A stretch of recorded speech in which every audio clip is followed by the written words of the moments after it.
तो आप कब से हैं राजनीति में? मैं राजनीति में स्टूडेंट लाइफ से हूँ, क्योंकि मैं अपनी यूनिवर्सिटी में प्रेसिडेंट था ट्वाइस। और जिस साल मैं यूनिवर्सिटी छोड़ रहा था तभी मुझे चरण सिंह जी ने बुलाया, और चरण सिंह जी के तब 30 MLA छोड़ गए थे। किस साल की बात है? ये दैट इज़ 1973। तो उन्होंने कहा सतपाल देखो बेईमान, मैंने पार्टी बनाई थी किसानों की, मुझे छोड़ गए। मेरा हाथ पकड़ के उन्होंने बड़ा इमोशनल होकर कहा कि तुम इस पार्टी को संभालो, किसानों की पार्टी है, और किसी से बात मत करो। अभी जाके मेरी मीटिंग है शाम को 5 बजे जिम खाना में, उससे पहले अनाउंस कर दो तुम मेरे साथ हो, और किसी से मत मशवरा। जैसे उन्होंने कहा था वैसे ही किया, और नेक्स्ट डे आ गया कि मैं उनके साथ हूँ। उन्होंने सारी पार्टी मुझे सौंप दी, जनरल सेक्रेटरी बना दिया। उसके बाद उन्होंने MLA लड़ाया, तो मैं 26 साल की उम्र में 74 में MLA हो गया। फिर राज्यसभा का मेंबर हुआ, 2 बार लोकसभा का हुआ, मिनिस्टर हुआ, और अब गवर्नर हुआ। तो तब से लड़ाई झगड़ा कुछ ना कुछ चलता रहता है। बट होल टाइम पॉलिटिक्स में आ गया, फिर प्रैक्टिस वगैरह नहीं कर पाया। तो कैसे थे वो चरण सिंह? चरण सिंह जी वो अच्छे थे। तो उनकी दिक्कत क्या थी कि उनको किसी भी तरह प्राइम मिनिस्टर बनने का एक सपना देखते थे वो। हाँ। तो उसमें उन्होंने इधर उधर किया, और वो कल्चर्ड, ईमानदार, बहुत स्वीट आदमी थे। बट ये मतलब हमारे जो पॉलिटिशियंस है, काफ़ी लोगों को ये हो जाती है कि बस बनना ही बनना है। हाँ, मतलब सब कुछ कॉम्प्रोमाइज़ करके बनना है। मैं आपको कह रहा हूँ, आपकी पूरी जो स्ट्रेंथ है जो किसी के पास नहीं है, वो ये है कि मुझे कुछ नहीं चाहिए। इससे सामने वाले सब खलास हो जाते हैं। बट ये होता क्यों है कि मतलब इतनी मतलब इम्पेशेंस हो जाती है कि बस हर हालत में ही, मतलब काफ़ी पॉलिटिशियंस ऐसे होते हैं। आज़ादी के फ़ौरन बाद तो राजनीति एक तरह से कर्तव्य था, और लोग करते थे उसको उस तरह। फिर ये प्रोफेशन हो गया, और अब ये बिजनेस हो गया है। आप जम्मू कश्मीर में जब थे जी, मतलब बड़ा कॉम्प्लिकेटेड टाइम था, बहुत कॉम्प्लिकेटेड। उसके बारे में आपकी क्या राय है? क्या मेरी ये राय है कि जम्मू कश्मीर को आप ज़बरदस्ती या फौज से ठीक नहीं रख सकते हैं। वहाँ के लोगों को जीत के आप कुछ भी कर सकते हैं, और वहाँ के लोग एमिएबल हैं। ऐसा नहीं कि इम्पॉसिबल है। मैंने तो देखा, मैंने उनको अपने साथ किया। आपने अंदर से डिटेल से देखा, सोल्यूशन वहाँ किस बेसिस पे आएगा? इमीडिएटली तो उनकी स्टेटहुड वापस करना चाहिए। उनको इतना 370 नहीं चुभा जितनी स्टेटहुड लेकर यूनियन टेरिटरी बनाना चुभा। और यूनियन टेरिटरी इन्होंने किस लिए बनाया, जो मुझे लगता है, मुझे नहीं बताई वो बात, इनको ये अंदाज़ा था कि पुलिस रिवोल्ट कर जाएगी, जबकि ऐसा नहीं था। पुलिस इतनी फेथफुली रही भारत सरकार के साथ कि ईद का महीना था, एक सिपाही ने छुट्टी भी नहीं मांगी, वहीं लाइन में रहे। तो एक तो स्टेटहुड, और उनका प्रॉमिस भी है अमित शाह का हाउस में, उसको इमीडिएटली वापस करना चाहिए, और फिर इलेक्शन करा देने चाहिए। बट जब मैं जम्मू गया, ये जम्मू के लोगों को भी ये लगता है कि हमारा मतलब स्टेटहुड ले लिया। हाँ, उससे तो वो भी खुश नहीं है। सबसे ज़्यादा वही चीज़ चुभी है। तो ये मतलब कर क्यों नहीं रहे इसको? पता नहीं। मेरी बात हुई, मैंने कहा वापस कराइए, तो बोला कह दिया होगा, क्या जरूरी है वापस कराना, चल तो रहा है सब ठीक।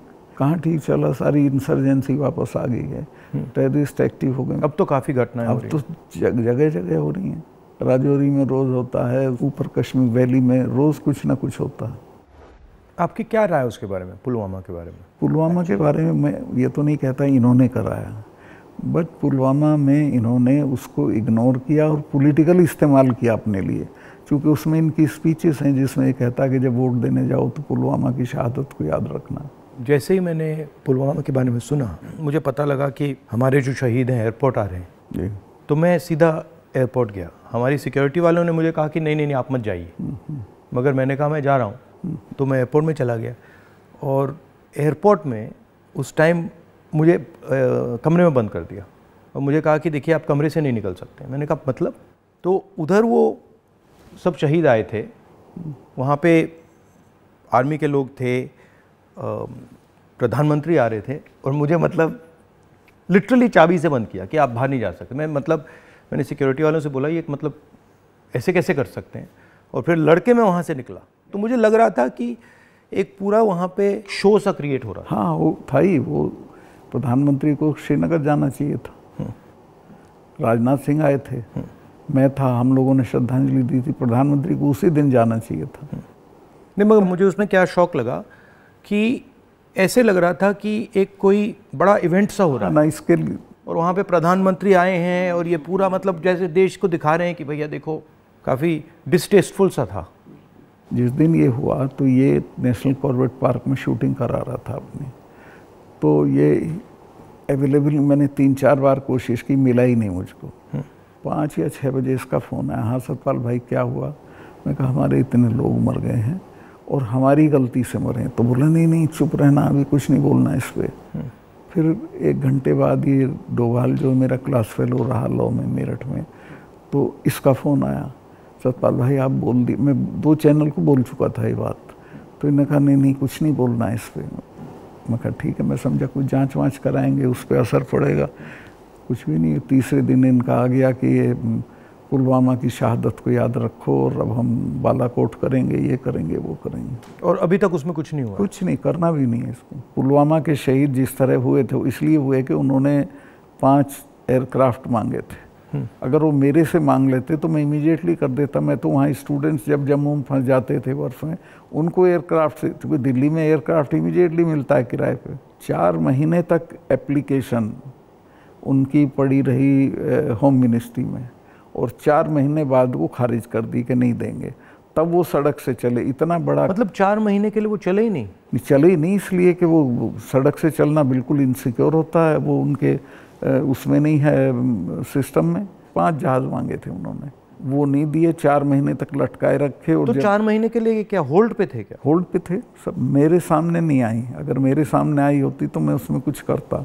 That was between CRP and home ministry. लेकिन ये थी कि अटैक हो सकता है। इसके अलावा वो जो गाड़ी टकराई थी वो 10 दिन से घूम रही थी वहाँ, पूरा आप समझिए कि भरी हुई विस्फोटक से। वो कैसे, मतलब इतना एक्सप्लोसिवली कैसे, मतलब ऐसे घूम रही थी? सिस्टम नहीं था ठीक से। और जब मैं गया हूँ फिर पुलवामा होने के बाद, तो जो 10 किलोमीटर का स्ट्रेच है उसमें लगभग 8-10 लिंक रोड मिलती हैं। एक भी सैनिटाइज नहीं थी उस दिन। बल्कि हम तो जब अपनी पुलिस को भेजते थे कश्मीर की, तो पूरी रोड पे सिविल ट्रैफिक बिल्कुल रोक देते थे, सैनिटाइज कर देते थे, तब भेजते थे। ना हाईवे सैनिटाइज था, ना वो लिंक रोड। और लिंक रोड जहाँ हाईवे में मिलती है वहाँ रिवाज ये है कि वहाँ एक जिप्सी खड़ी होनी चाहिए जो उसे रोक दे कि नहीं भाई ये काफिला चला जाए सीआरपी का, तब जाना। ब्लॉक कर कुछ नहीं था, there was nothing like that. तो जब आप वहाँ गए, जैसे पॉलिटिक्स में हम ऐसी घटनाओं में जाते हैं, तो जब हम कहीं पहले पहुँचते हैं, कोई माइंड में कोई फीलिंग आती है, तो इसमें आपकी क्या फीलिंग आई थी जब आप पहली बार वहाँ गए? आप मेरा यकीन करेंगे, आई वॉज इन टीयर्स। और मैंने इसको फ़ोन किया, मुझे नहीं मिला। जब 5 बजे मेरी बात हुई तो मैंने कहा हमारी गलती से हुआ ये। तो बोला नहीं इस पर आपको चुप रहना है। मैं चाहता था कि कुछ सर इसमें कटने चाहिए जिनकी जिम्मेवारी थी। कुछ भी नहीं, किसी का नहीं, कुछ नहीं हुआ। उसको इलेक्शन के लिए यूज़ करना चाहते थे कि ये पाकिस्तान ने किया, हमारे जवान मारे और अब हम हराएंगे। भारत जोड़ो यात्रा में हम वहीं से निकले, एक्चुअली साइट से निकले, पुलवामा से। तो मुझे ये लग रहा था कि जो आपने बोला कि ऐसी जगह पे, स्ट्रेटेजिक जगह पे इतना एक्सप्लोसिव कहाँ से आ गया, कैसे आया, वो मेरे दिमाग में क्वेश्चन था। सारा पाकिस्तान से आया था, बट इतना 600-300 किलो। हाँ, ये बॉर्डर तो हमारा पोरस है, और ये इतना एक्सप्लोसिव इंडिजिनसली प्रोक्योर करते तो वो बात फैल जाती। ये 10-12 क्विंटल तो आया हुआ था, उसमें से ये गाड़ी पूरी भरी थी एक्सप्लोसिव से। और बताया मुझे जब मैं गया कि साहब ये तो 10-12 दिन से घूम रही थी गाड़ी। जो गाड़ी चला रहा था उसका भी, मालिक का, दोनों का टेररिस्ट रिकॉर्ड था। दोनों कई बार गिरफ्तार हो लिए थे, फिर छूट गए थे, फिर गिरफ्तार हुए थे, फिर छूट गए थे। अच्छा, तो उन पर कोई निगाह नहीं थी इंटेलिजेंस एजेंसीज की। यहाँ मीडिया में, मतलब मैं देख रहा था, यहाँ पे इतना बड़ा कास्ट सेंसस का मुद्दा है, बट अब आजकल बस इजराइल कास्ट सेंसस को नहीं दिखा। मतलब जो, चाहे वो अदानी हो, चाहे वो कास्ट सेंसस हो, जो ज़रूरी बातें हैं उसका कुछ नहीं होगा, मगर इजराइल हो, बॉलीवुड हो, क्रिकेट हो, उस पर चलते जाएंगे। अदानी तो आपने इसके चिपका दिया, वो तो छूटेगा नहीं। गांव-गांव चला गया अदानी का। और लोग ये कहते हैं अदानी के यहाँ इसी का रुपया है। हाँ, वो 20,000 का आपने उठाया था, 20,000 को इतना बड़ा इन्वेस्टमेंट कहाँ से आएगा? कल ही एक स्टोरी आई है कि ये कोयले के प्राइस इन्फ्लेट कर रहा है। वहाँ से इंडोनेशिया से कोयला नाव में जाता है और यहाँ पहुँचते उसकी प्राइस इन्फ्लेट हो जाती है, और फिर लोगों को बिजली के लिए ज़्यादा रेट देना पड़ता है, मगर वो भी मीडिया ने कहीं नहीं उठाया। मुझे खबर ये दी गई कि जिस दिन मैं ये करण थापर का इंटरव्यू किया, इन्होंने बुला के सब चैनल्स को कहा कि खबरदार कोई रिपोर्टिंग नहीं होगी, और अतीक अहमद का केस हो गया और उसको 10 दिन तक हेडलाइन। जब मैंने वो देखा, मैंने अपनी बहन से कहा कि ये जो आपने पुलवामा की बात की है, इसके कारण ये किया गया है, हाँ, टोटल डिस्ट्रैक्ट करने के लिए। मैंने नोटिस किया जब आपने पुलवामा की बात की तो ये सब डर गए थे, लेकिन अतीक अहमद ने उसको 10 दिन तक खत्म कर दिया, ओवरशैडो कर दिया। बिल्कुल। भारत जोड़ो यात्रा में मुझे एक बात समझ आई कि कितना भी मीडिया पे कंट्रोल हो, अगर आदमी डायरेक्ट जनता के पास जाता है, हाँ, तो फिर कोई नहीं, तो नहीं चलता। जनता ओनली आंसर है, जनता के पास जाना। और अगर आप जनता के पास जाते हैं तो बहुत जल्दी जनता को बात समझ आ जाती है, वो टाइम नहीं लगता। नहीं, जनता तो अवेयर है देश में, ऐसा नहीं उन्हें मालूम नहीं है, बट उन पे कोई प्लेटफॉर्म नहीं है, कहाँ कहें, किसको कहें। उनके रिप्रेजेंटेटिव भी ऐसे ही गए गुजरे हैं सब। पहले मैंने पार्लियामेंट में स्पीच दी कास्ट सेंसस के बारे में। जब मैं इसकी रिसर्च कर रहा था, मैंने देखा कि हमारे सब इंस्टीट्यूशंस में, चाहे वो मीडिया हो, ब्यूरोक्रेसी हो, जो ओबीसी वर्ग है, जो दलित वर्ग है, जो ट्राइबल वर्ग है, उनका कोई रिप्रेजेंटेशन नहीं है। मतलब आप बिलीव नहीं कर सकते, मीडिया में चाहे आप सबसे बड़े मीडिया हाउसेस देख लीजिए या सारे जो एंकर्स हैं, सारे रिपोर्टर्स देख लीजिए, इसमें एक ओबीसी नहीं है, एक दलित नहीं है, एक ट्राइबल नहीं है। इसके बारे में आपकी क्या राय है? नहीं, मैं तो चूँकि लोहियाइट रहा हूँ, तो लोहिया ने एक बार कहा था कि मुझे कमेटी बनानी थी गोवा की आज़ादी की, तो मैं जब भी कमेटी बनाऊँ उसमें 48% अपर कास्ट आ जाते थे, नाम मांगूं तो भी वही आते थे। तो ये सिस्टम बन गया है यहाँ का। इसको चेंज करने का आपकी राय क्या है? एक तो इसको कंपलसरी करना पड़ेगा, भाई इतने % हो, जैसे नौकरियों में हो गया उस तरह से, और दूसरे उन वर्गों में थोड़ा चेतना बढ़ानी पड़ेगी, भाई तुम इन पेशों में आओ।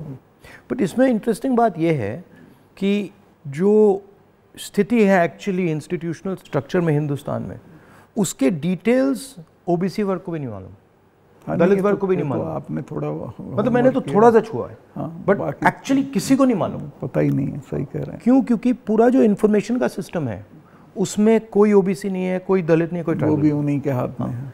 तो एक प्रकार से लाउड स्पीकर ऑन कर देते हैं और इतना लाउड करते हैं कि कोई कुछ बोल नहीं सकता है। जैसे आपने पुलवामा की बात की, कास्ट सेंसस की बात की, अदानी की बात की, बस loud speaker, Modi ji loud speaker on कर देते हैं और जितना चिल्लाना चाहो चिल्लाओ, कुछ नहीं होता। कुछ दिन पहले मैं दिल्ली में 3-4 घंटे बढ़इयों के साथ काम किया, तो वो मुझे बता रहे थे कि हम सोफ़ा बनाते हैं, चेयर बनाते हैं, टेबल बनाते हैं, मगर जिस शोरूम में वो बिकता है उसमें हम जा नहीं सकते। मतलब काम हमारा, मेहनत हमारी, मगर फल हमारा नहीं। और कितना गुना एनहांस करके पैसा लेते हैं उसका। इनको तो कुछ मिलता नहीं गरीबों को। ये बहुत ही एक्सप्लॉयटेटिव सिस्टम है। तो अगर आप जीएसटी देखें, जीएसटी भी इनडायरेक्ट टैक्स है, उसमें छोटे व्यापारी, किसान, मजदूर वो टैक्स भरते हैं। डिमोनेटाइजेशन भी उनके खिलाफ हथियार था। किसान आंदोलन में तो आपने काफ़ी कमेंट किया है, वो भी मतलब उनके घर में से पैसे निकालने का तरीका था। नहीं, वो तो इनका मैं बताता हूँ, अगर आप नहीं हटाओगे इस बार तो खेती को तो ये पूरी तरह खत्म, मतलब किसान छोड़ के भाग जाएगा और ये कॉरपोरेट को दे देंगे। इनका ये इरादा है। मैं तो खेती करता था। मेरे गांव में पूरी यूपी की सबसे बड़ी काश्त थी। एक हमारे चाचा थे, उनके पास 2500 बीघा ज़मीन थी। और आज मैं जाता हूँ तो सब के लड़के शहर में आ गए हैं, क्योंकि एजुकेशन नहीं है, हेल्थ सर्विसेज नहीं है और सिक्योरिटी नहीं है, तो वो बटाईदार को देके वो धीरे धीरे ख़त्म हो जाएगी खेती। खेती को ख़त्म करेंगे, फौज ख़त्म करी दी से ये ला के अग्निवीर में कौन इतने से अरसे के लिए अपनी जान देगा। तो ये शने शने सब लोगों को, ये हर इंस्टीट्यूशन को पकड़ के ख़त्म कर देते हैं। इनके मतलब इमीडिएटली ये, चाहे वो सेना हो, सरकार हो, ब्यूरोक्रेसी हो, इलेक्शन कमीशन, जैसे इनके हाथ पड़ता है वो अपने लोगों को बैठा के कुछ ना कुछ उल्टा। मैं आप एक स्टडी करा लीजिए, सेंट्रल यूनिवर्सिटी के जो वाइस चांसलर्स हैं पिछले 1 साल में लगे हैं, वो 100% वो हैं जिनके संघ से कनेक्शन थे। उसके बिना आप कोई नौकरी नहीं पा सकते हैं आज, और सेंट्रल यूनिवर्सिटी की तो बिल्कुल नहीं पा सकते हैं। जो इंटर कॉलेज के प्रिंसिपल होने लायक भी नहीं थे वो वीसी लगे हुए हैं सब जगह। मतलब इनका शिक्षा का सिस्टम नहीं रहा, अब कंट्रोल का, माइंड कंट्रोल का सिस्टम बनाने की कोशिश। आपके मुताबिक इम्प्रूवमेंट लाने का क्या तरीका है? देखिए, सबसे बेसिक सवाल है कि किसान को उसकी फसल का दाम सही नहीं मिलता है और उसके चलते वो हर साल गरीब होता जाता है। जो एक फसल का दाम पिछले साल था, खाद का और बाकी चीज़ों का जो दाम था, उसकी तुलना में इस साल में और फ़र्क हो जाता है। तो उसकी परचेजिंग पावर हर साल कम होती चली जाती है और उसे पता नहीं चलता। ही डजंट नो कि मैं गरीब हो रहा हूँ, लेकिन वो गरीब हो जाता है क्योंकि उसके जितना एक मन गेहूँ में पिछले साल खाद खरीद सकता था, इस साल नहीं खरीद सकता, इस साल ज़्यादा गेहूं देना पड़ेगा। तो वो जो उसकी परचेजिंग पावर कम होती है उसको एहसास ही नहीं है, पता भी नहीं चलता है। तो वो तो मैंने देखा जब पब्लिक मीटिंग्स में बताते तो कहते हैं हमें तो पता ही नहीं था ये। मैं कहा भाई तुम्हें पता ही नहीं, तुम गरीब हो रहे हो। तो उन्हें सुन के बुरा लगता है। फिर मैं समझाता हूँ, बताओ पिछले साल इतने गन्ने में कितना सामान खरीदते थे, इस साल कितना खरीदते हो। तो सबसे पहले है कि जो पैरिटी ये है एमएसपी, इसको लागू करना चाहिए। एमएसपी में ये नहीं कि सरकार सारी फसलों का एमएसपी दे, लेकिन एमएसपी करने से बाज़ार गिरेगा नहीं। और एमएसपी है इसलिए कि बाज़ार एक ख़ास जो आपने दाम तय किया उससे नीचे गिरेगा तो सरकार इंटरवीन करेगी। और ये पंडित जी के ज़माने से जो नागपुर सम्मेलन में जवाहरलाल जी ने कराया था ये कि हम इंटरवीन करेंगे और ख़रीद लेंगे। तो एमएसपी का लागू होना बहुत ज़रूरी है। और एमएसपी पे इन्होंने किसानों से धोखा किया। जब किसान कानून वापस लिए तो कहा था हम एमएसपी करेंगे, और आज तक नहीं किया। वो क्यों नहीं किया? क्योंकि अडानी ने बड़े बड़े गोदाम बना दिए, फसलें एक दाम पे खरीद ली, अगले साल उनके दाम बढ़ जाएंगे, वो बेचेगा। एमएसपी होगा तो किसान इनको सस्ते दाम पे नहीं देगा।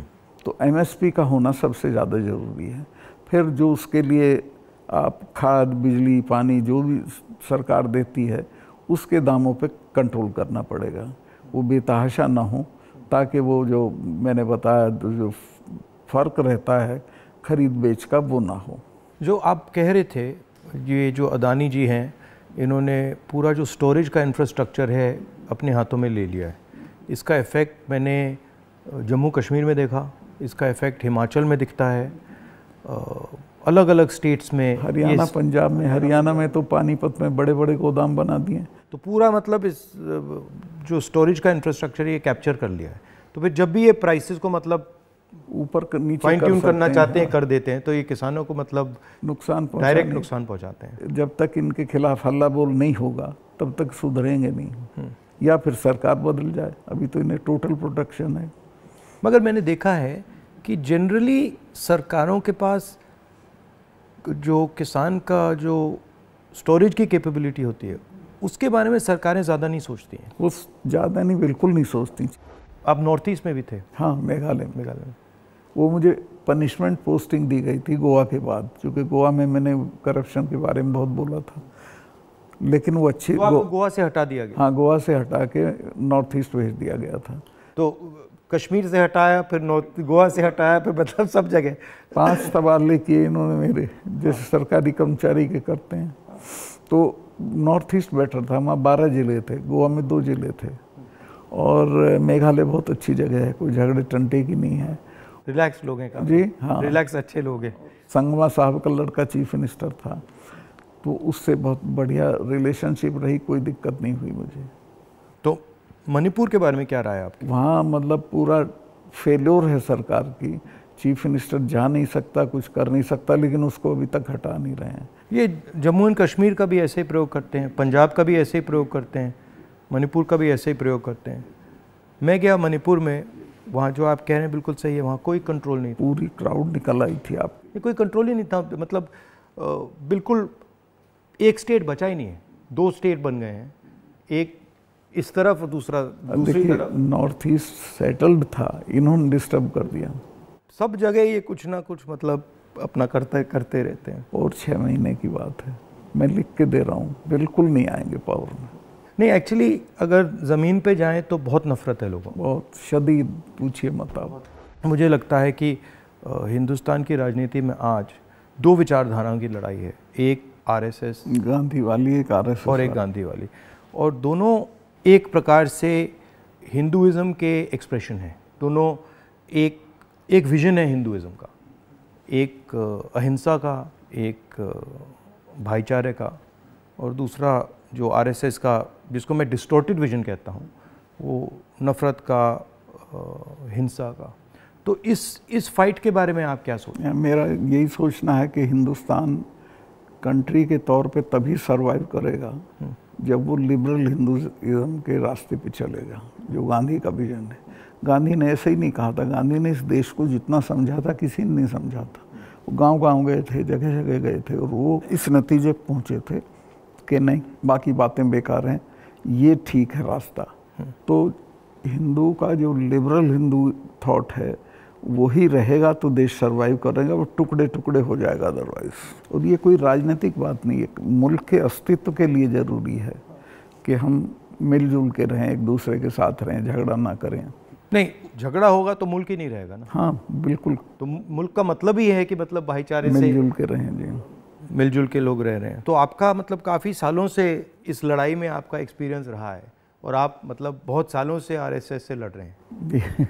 तो आपकी मतलब सजेशंस, राय क्या है? मेरी राय ये है कि अपने लोगों में ये प्रचारित हो ठीक से गांधी का, कांग्रेस का जो विजन है कि ये हम क्यों इनसे डिफरेंट हैं, ये क्या चाहते हैं, वो क्यों आपके हक में नहीं है, ये पॉलिटिकल लोग भी नहीं बोलते हैं, उनको ये बोलना चाहिए।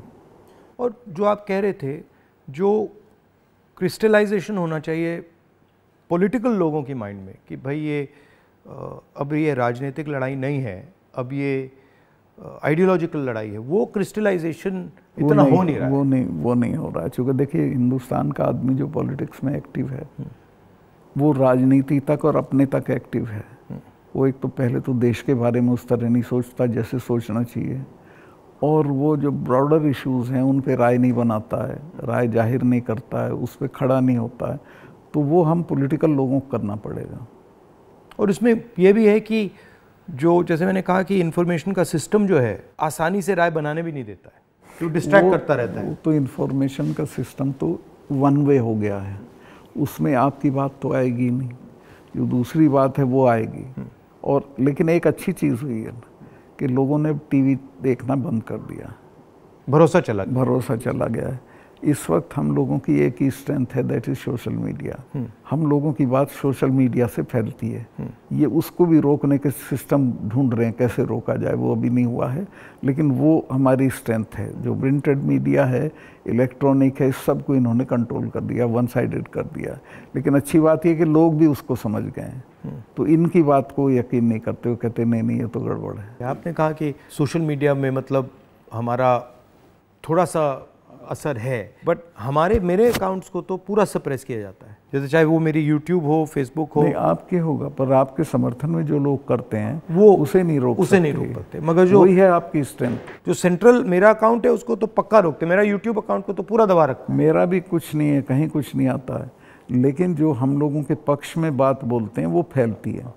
मैंने देखा है कि जब भी सरकार पे कोई प्रेशर आता है, जैसे अगर कास्ट सेंसस की बात हो, अदानी की बात हो, एमएसपी की बात हो, किसानों की बात हो, तो ये कोई ना कोई गिमिक निकाल देते हैं। और अभी मैंने देखा कि जब मैंने पार्लियामेंट में अदानी की स्पीच दी तो सबसे पहले टीवी ऑफ कर दिया, उसके बाद मुझे पार्लियामेंट से निकाल दिया, और फिर स्पेशल सेशन की बात हुई, उसके बाद स्पेशल सेशन के अंदर भारत या इंडिया का डिस्कशन की बात हुई, और फिर एंड में विमेंस बिल की बात हुई, और विमेंस बिल भी वैसा कि वो 10 साल में आएगा, आज नहीं आएगा ही नहीं कभी। तो ये इनका ये तरीका जो है, चाहे वो पुलवामा हो, विमेंस बिल हो, डिस्ट्रैक्ट करने का इनका बहुत इफेक्टिव तरीका है। देखिए 2-3 चीज़ें हैं प्रधानमंत्री की। एक तो ये किसी भी चीज़ को वो बना देता है इवेंट, छोटी छोटी चीज़ का, और उसका अपने पक्ष में इस्तेमाल कर लेते हैं। वीमेंस बिल का भी इसने यही किया, औरतों को कुछ मिल नहीं रहा है और एहसास ये करा दिया, पता नहीं कितना बड़ा काम कर दिया। हाँ हाँ, मतलब शो बहुत ग्रैंड शो होता है। जैसे वो पार्लियामेंट की बिल्डिंग, नई बिल्डिंग में जा रहे थे तो कॉन्स्टिट्यूशन को हाथ में पकड़ के पूरा मतलब ड्रामा। नई बिल्डिंग वाला इसकी कोई ज़रूरत नहीं थी, पर उनको पत्थर लगवाना था कि मैंने बनवाई थी एक पार्लियामेंट। लेकिन वो हर चीज़ को उसी तरह से बहुत मैग्लोमेनियक की तरह करते हैं। जैसे पुराना हाउस है, उसमें अगर आप एक्सपेंशन करना चाहते हैं तो सेंट्रल हॉल में आप लोकसभा डाल दीजिए, लोकसभा में आप राज्यसभा डाल दीजिए, हो गया काम। मतलब सेंट्रल हॉल में मतलब वो बिल्डिंग तो उसकी अगर केयर हो भी कई सौ साल चलेगी। हाँ, तो बिल्कुल। और अगर आपको सेंट्रल हॉल चाहिए तो एनेक्सी में सेंट्रल हॉल कर देते। बिल्कुल। तो प्रॉब्लम ही नहीं थी, बट प्रॉब्लम क्रिएट करके, शो करके पूरा मतलब, इससे देश को काफ़ी नुकसान होता है। क्योंकि नुकसान होता है, लेकिन एक अच्छी चीज़ ये है कि लोग इसको समझ रहे हैं। लोग ना समझें तो दिक्कत है, लोग हर चीज़ समझ रहे हैं। मैं तो बिल्कुल नीचे तक जाता हूँ, वो सब बोल रहे हैं इस चीज़ को कि साहब इसको करना वरना कुछ नहीं है, ये ऐसे ही करता रहता है। और एक्चुअली जब मैं इनके भाषण सुनता हूँ और इनकी जो पॉलिसीज़ देखता हूँ तो एक्चुअली डेप्थ नहीं है, डिटेल में नहीं जाते। ज़रूरत नहीं है उसको, सिर्फ रूल करना है, कोई इम्प्रूवमेंट नहीं करना, कोई चेंज नहीं करनी है, सिर्फ राज करना जिसे बोलते हैं ना, बहुत क्रूड लैंग्वेज में सारा राज है, राज करना है, दैट्स ऑल। और वो उस तरह से जो जवाबदेही जनता के लिए होती है वो महसूस भी नहीं करते हैं। आपने काफ़ी बहादुरी के साथ जो पुलवामा के बारे में बोला, आपने जो अदानी के बारे में बोला, किसानों के बारे में बोला, तो फिर आपको धमकाया गया, सीबीआई इंक्वायरी कराएगी, सब शुरू हो गया, पूरा इनका सिस्टम चालू हो गया। आप हैरत करेंगे, ये कानून है कि जो शिकायत करता है उसको सज़ा नहीं दी जाती है। मैंने शिकायत की जिनकी की, उनका आज तक इंटरोगेशन नहीं हुआ। मेरे यहाँ 3-3 बार आ गए, मेरे स्टाफ के लोगों के फ़ोन ले गए सीबीआई वाले। मैंने कहा भाई तुम कुछ कर लो, मेरा कुछ नहीं बिगाड़ सकते, मैं तो फ़कीर हूँ, मेरे बिना कुछ है। तो तंग आ गए वो, लेकिन करना पड़ा। फिर यही कहते थे लास्ट में, साहब नौकरी कर रहे हैं मुकदमा। वो मुझे भी यही कहते थे कि भाई अब छोड़िए, मतलब हमें दबाया जा रहा है, हमें करना पड़ रहा है, इसमें कुछ है नहीं।